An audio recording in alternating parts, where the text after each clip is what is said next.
क्या होगा अगर इस दुनिया का सबसे बड़ा धर्म मंदिरों, पूजा या अनुष्ठानों में ना होकर केवल एक साधारण कर्म में छुपा हो, किसी और की मदद करने में। गोस्वामी तुलसीदास जी ने लिखा है, परहित सरिस धर्म नहीं भाई, पर पीड़ा सम नहीं अधमाई।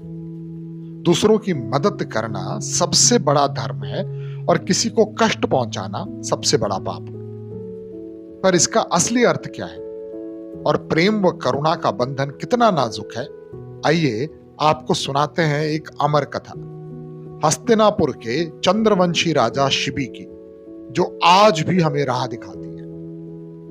बहुत समय पहले सत्य और धर्म की धरती पर एक राजा राज करते थे, महाराज शिबी। वे अपने वैभव या शक्ति के लिए नहीं, बल्कि करुणा और दया के लिए प्रसिद्ध थे। उनके राज्य में लोग मानते थे कि किसी भी प्राणी को वहां कष्ट नहीं पहुंच सकता। एक दिन दरबार में बैठे बैठे एक थरथराता हुआ कबूतर राजा की गोद में आ गिरा।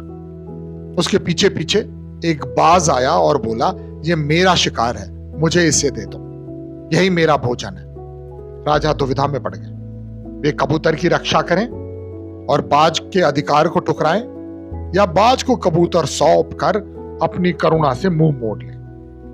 प्रेम और कर्तव्य का बंधन बहुत नाजुक था, पर शिबी का हृदय दया की ओर झुक गया। राजा ने बिना किसी हिचकिचाहट के बाज से कहा, तुझे भोजन चाहिए तो मैं अपना मांस दूंगा। वे अपने शरीर का मांस काट कर तराजू पर रखते रहे, लेकिन कबूतर का भार हमेशा अधिक ही रहा। अंत में राजा स्वयं तराजू पर बैठ गए और अपने पूरे जीवन का बलिदान करने को तैयार हुए। तभी देवता प्रकट हुए। कबूतर और बाज वास्तव में इंद्र और अग्नि थे, जिन्होंने राजा की परीक्षा ली थी। शिबी की करुणा और निस्वार्थ सेवा ने उन्हें अमर बना दिया।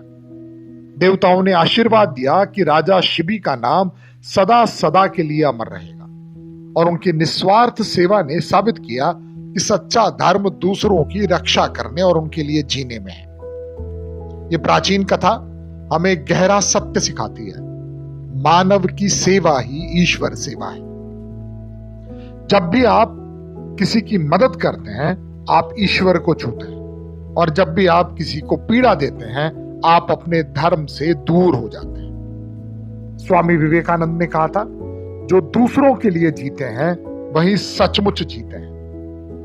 आज आपको अपना शरीर तराजू पर नहीं चढ़ाना है, लेकिन रोजाना आपको छोटे छोटे मौके मिलेंगे, किसी को सुनने के, किसी का सहारा बनने के, किसी को मुस्कान देने के। यही आपके धर्म की सच्ची परीक्षा है। याद रखिए, परहित सरिस धर्म नहीं भाई, पर पीड़ा सम नहीं अधमाई। करुणा को अपना धर्म बनाइए और सेवा को अपनी रोज की प्रार्थना, क्योंकि दूसरों की मदद करते हुए ही हम जीवन का असली अर्थ समझ पाते हैं। अगर ये कहानी आपके दिल को छू गई तो इसे साझा कीजिए, किसी और को प्रेरित कीजिए। आइए मिलकर एक ऐसी दुनिया बनाते हैं जहां प्रेम और करुणा, चाहे कितने भी नाजुक क्यों ना हो, सेवा के द्वारा हमेशा सुरक्षित रहे। ऐसे ही कहानियों के लिए हमारे चैनल को सब्सक्राइब करिए। अगली बार फिर मिलेंगे।